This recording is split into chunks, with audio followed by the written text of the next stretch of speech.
It baffles me that this isn't common knowledge, but how you eat is so much more important than what you're eating if you're trying to lose weight. This took me such a long time to learn, but I'm gonna share it with you now and save you 10 years, which is basically how long it took me to figure it out. Once I started focusing on how I was eating, instead of worrying so much about specific foods and rules and all of those things, everything changed.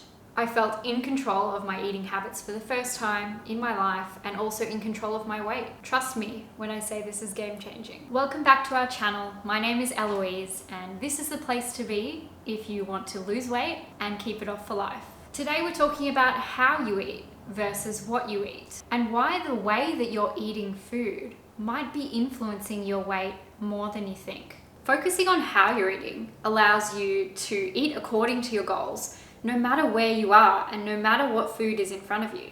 If you're eating at a friend's place, on vacation, out at a restaurant, no matter what, you get to be in control. You always have control over how you eat the food that's in front of you. Most people tend to ignore the how and instead focus too much on specific foods. And the reason this happens is usually because they don't fully understand how weight loss works. If you're stuck trying to follow a specific diet or a meal plan to lose weight, then you're focusing on the wrong things. Weight loss happens when you consume less energy than your body burns in a day, which means you're eating less food than your body burns. So this means you can eat a pretty healthy diet and still actually not lose weight if you're just eating too much food overall. Most of us have been taught that we need to eat healthier food if we want to lose weight. We've been taught to count our food, eat less carbs, drink protein shakes, cut out sugar, and definitely stay away from carbs. But all this does is make us scared of food.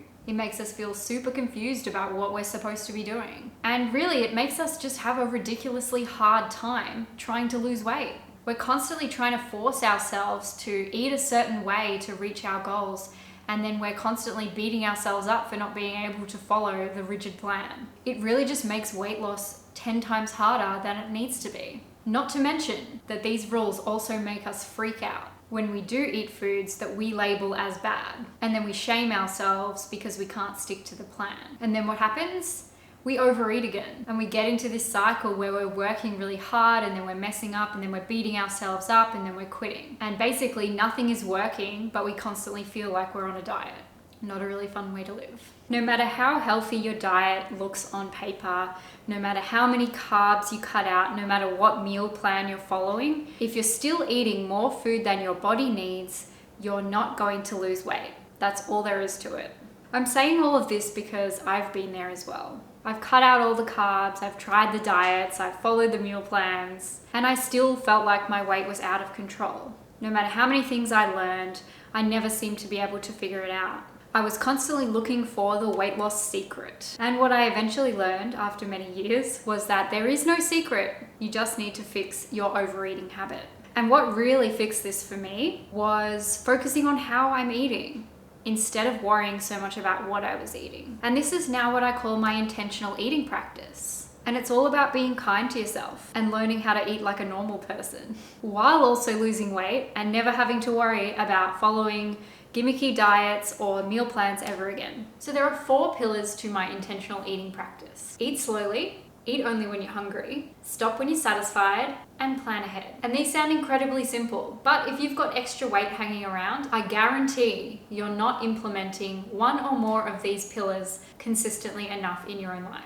Most people will hear this and they'll think that those eating techniques come second to eating healthy food, but it's actually the opposite. I've found that these are the strategies you need to implement first before worrying about the specifics of what foods you're eating. With our clients, we do address food specifics, but that usually comes much later after we've already done the work to address how they're eating first. And to be honest, when they learn how not to overeat, they don't need the food specifics anyway because they naturally start eating better because eating is a naturally enjoyable experience for them. So now let's get into a few more specifics on each of the 4 intentional eating pillars. Pillar number 1 is eat only when hungry. Put simply, your body naturally knows when it needs food. And that's why we experience physical hunger signals like your stomach growling or an empty feeling in your stomach. You sort of know when you feel hungry. When we get those physical signals is when it's time to eat. Unfortunately, most of us are in the habit of eating just because it's breakfast time or it's lunch break, or we're eating because our meal plan says that it's time for a snack. Even though a lot of the times when we're eating, we're not physically hungry, which means that it's very easy to overeat and to eat more than your body naturally needs. Just because you want food in the moment doesn't mean that you need to eat it. So wanting food when we're not physically hungry is called emotional eating, because this type of eating is driven by either us wanting to feel a certain way or wanting to avoid feeling a certain way. And emotional eating isn't just eating when you're sad. It's also eating when you're bored, tired, happy, celebrating, frustrated, stressed, whatever. I'm not going to go further into detail on emotional eating, but just be aware that it is eating when you're not physically hungry. So what you need to know, the fundamental rule of weight loss, is to eat only when you're hungry. And trust me, it's probably much less than you think. When I started focusing on my hunger signals and only eating when I was hungry, all of a sudden I was eating half as much food. One example of this is I always used to wake up and eat breakfast straight away. But as soon as I started listening to what my body was saying, I was realizing that I'm not actually hungry in the mornings.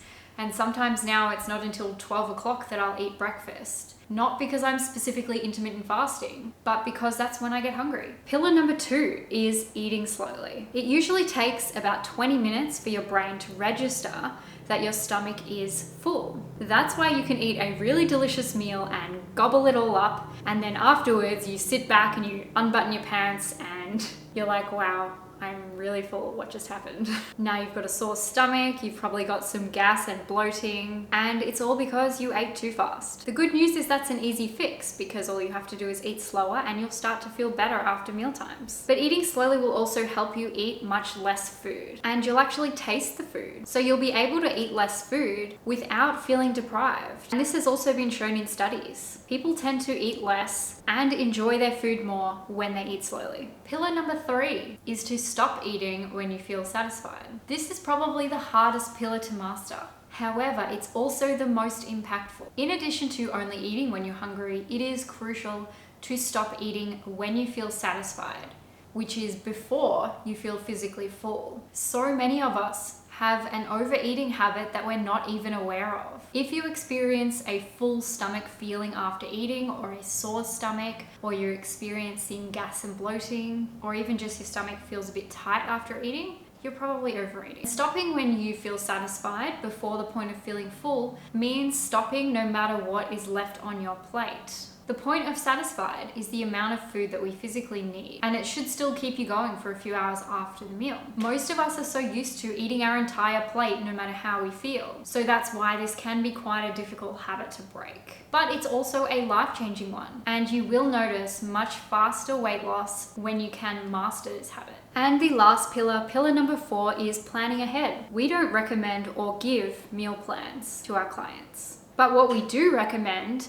is planning for yourself what you're going to commit to eating for the day ahead of time. This helps you build the habit of keeping promises that you make to yourself. So you can plan anything you want, anything at all, as long as you're committed to following through. And this is a really great form of self-accountability. Plus, it also helps you keep a record of what you are planning versus what you are actually eating. This type of planning puts you in the driver's seat, instead of you always having to rely on rules or plans made by other people who don't necessarily know what is best for you and your lifestyle. You're the one that gets to make the rules, and you also get to make a conscious decision around whether you're going to follow them or not. The point of all of these pillars, and the point of my intentional eating practice overall, is simply being intentional around what you choose to put in your mouth and how you choose to eat. While most of us tend to go through life on autopilot, these practices bring you back to making conscious decisions around your own life and actually help you relearn and tune into the signals that your body is naturally giving you. It's much smarter than you give it credit for. Years of diets and food rules and meal plans have made us tune out of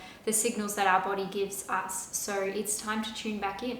And that's what this is all about. You're not a child, and you don't need someone to tell you what to eat. Intentional eating is the practice that's going to practically get you to the place of feeling in control over your body and your weight once again. So this was just a short overview of what my intentional eating practice is, what it's designed to do, and why how you eat is much more important than specifically what you're eating. So that's it for this video. Feel free to ask any questions that you have below. If you like this video, do us a favor and hit that like button and subscribe if you're interested in more videos like this one. Thanks for watching, and I will see you in the next video.